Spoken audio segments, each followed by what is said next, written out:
loudspeaker? Yes, we are. We're delighted to have him here. We're very lucky he's here.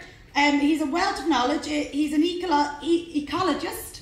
I practiced that before and I got it wrong. He's an ecologist based in Westport with an interest in developing and testing locally focused, results-based agri-environment programmes, both in Ireland and the EU. He's a wealth of knowledge. We're delighted to have him here. He's going to talk to us about understanding the benefits of nature to the climate challenge. Give it up for Dr. Derek McLaughlin.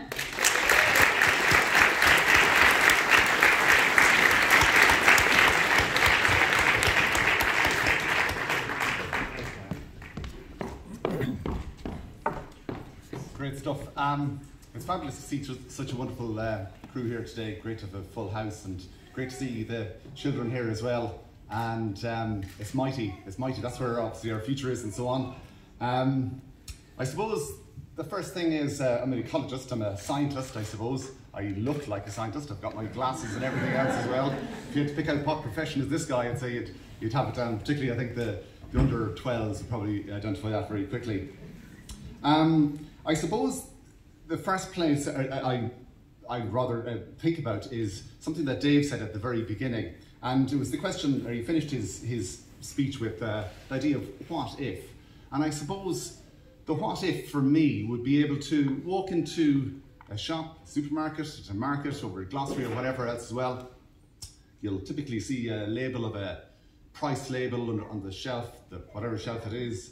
And beside that, if you saw a figure of 0 to 10, and that was an indication as to the relative ecological impact of the production of that food. And by food, I mean, it could be your carrots, perhaps, those beautiful looking carrots, the ones that weren't in the bag, of course, or it could be your bottle of wine, because these are all food types, and wherever you source those, it's the same idea, it's the same potential impacts that are there. So the idea that perhaps a 0 out of 10 is extremely bad for the environment, has damaging impacts in terms of the overall ecosystem services. And the ecosystem services are the services that are provided by our environment. Things like climate is an obvious one, but climate is only one of them. Food is another service.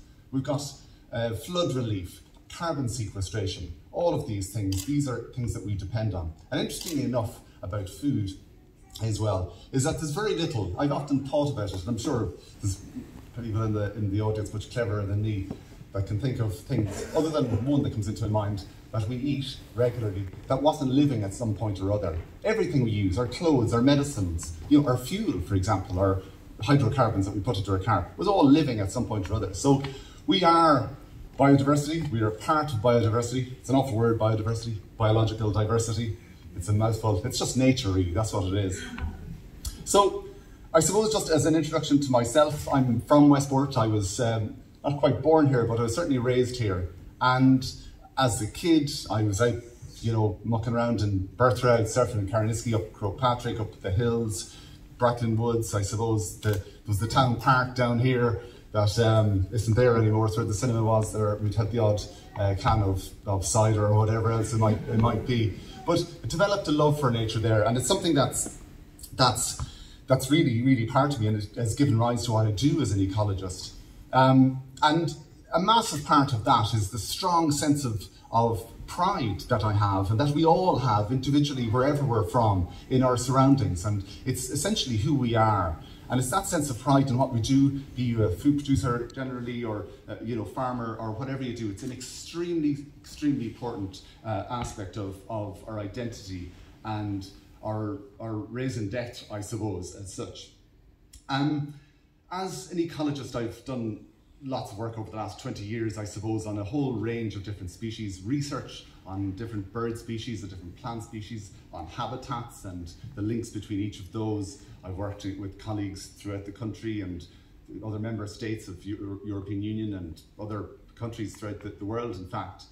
And we often, with various different panels that I'm part of, we often discuss and have very, I suppose, intense workshops looking at biodiversity globally, looking at it on a member state perspective, looking at it nationally, looking at it locally.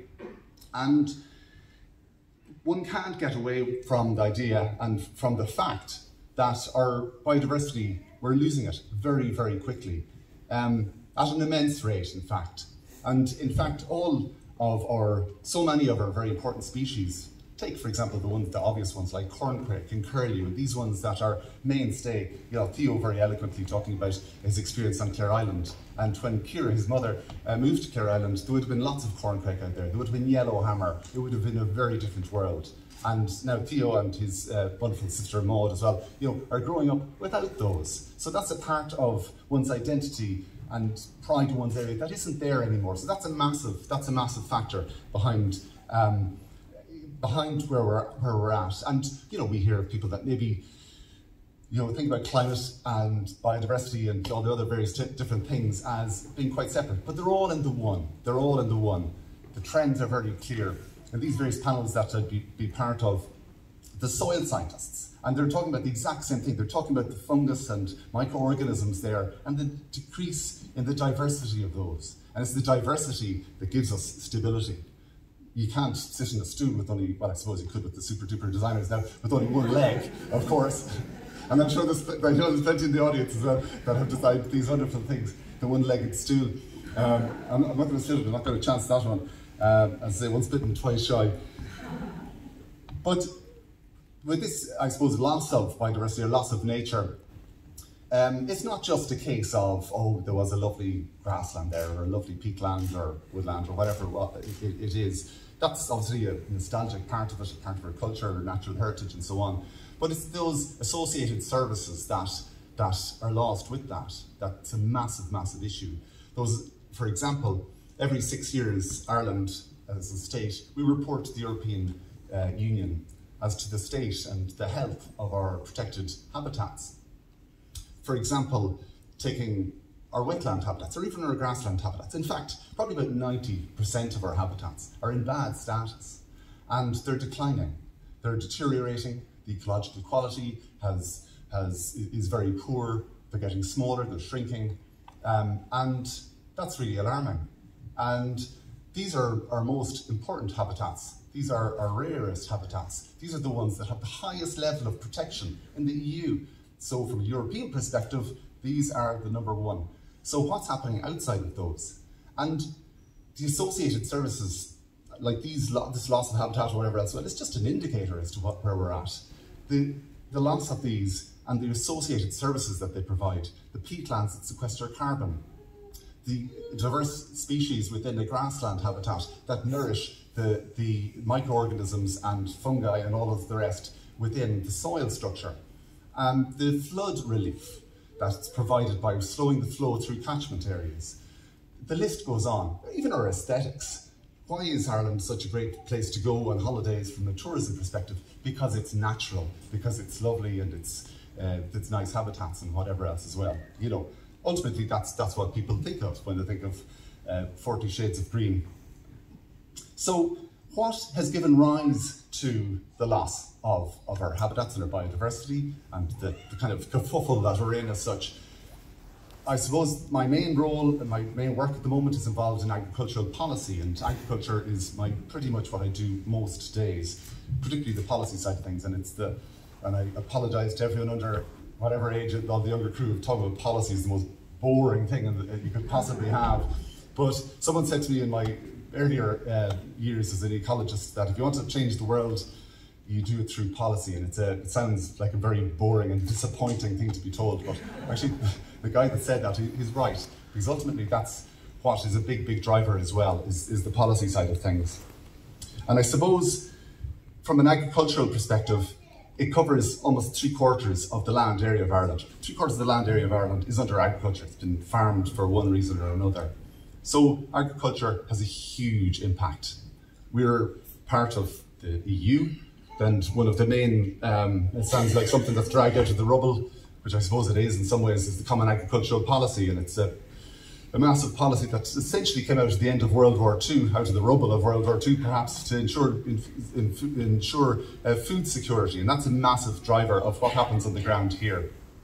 So since 70% or whatever of our land area is under agricultural practice, it has a huge impact on that.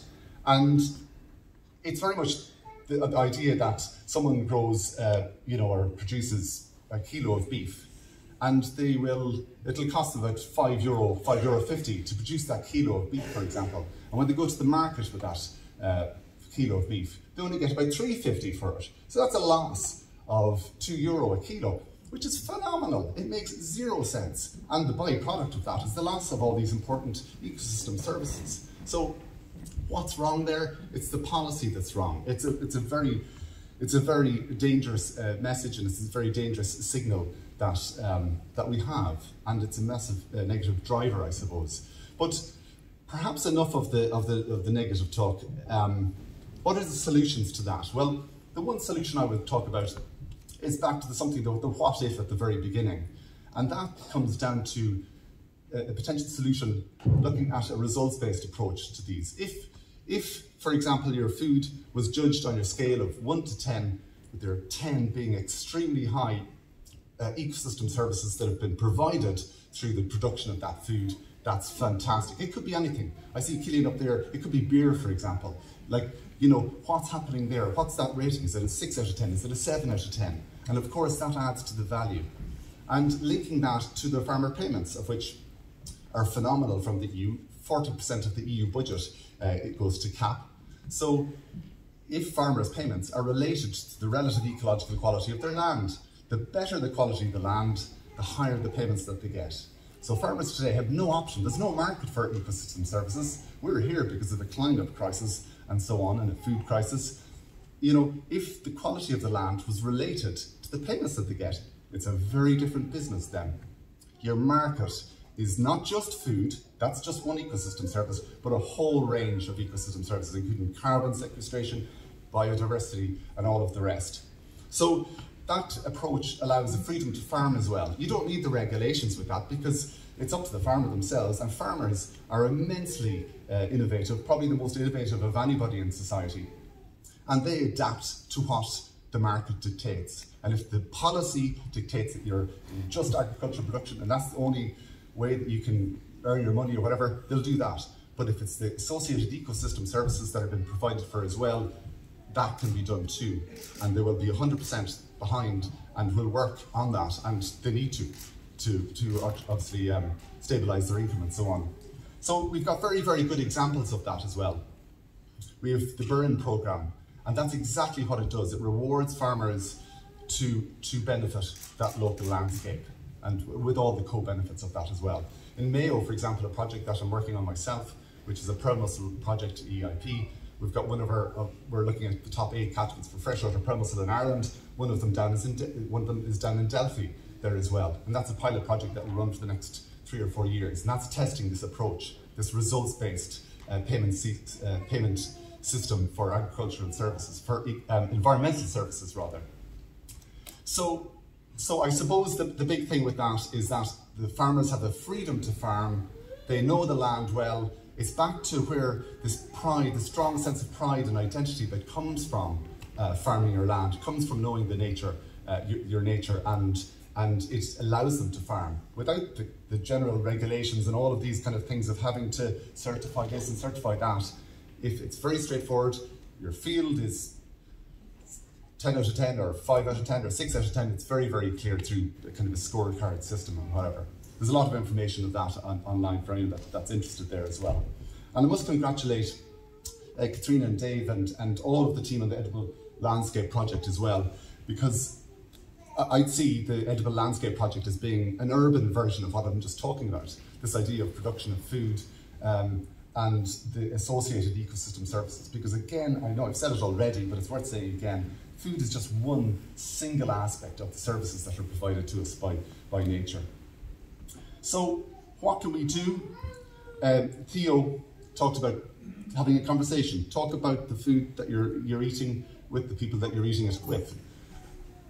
Talk to politicians. Talk to policymakers. It's extremely important. Very often we're in echo chambers of, we don't stand up in well, perhaps it's not sensible to say standing up in pubs talking about this kind of stuff, but that's the exact same thing. Someone told me years ago, he said, scientists don't spend enough time just chatting in the pub, talking about what they do, and that's how you get the message out.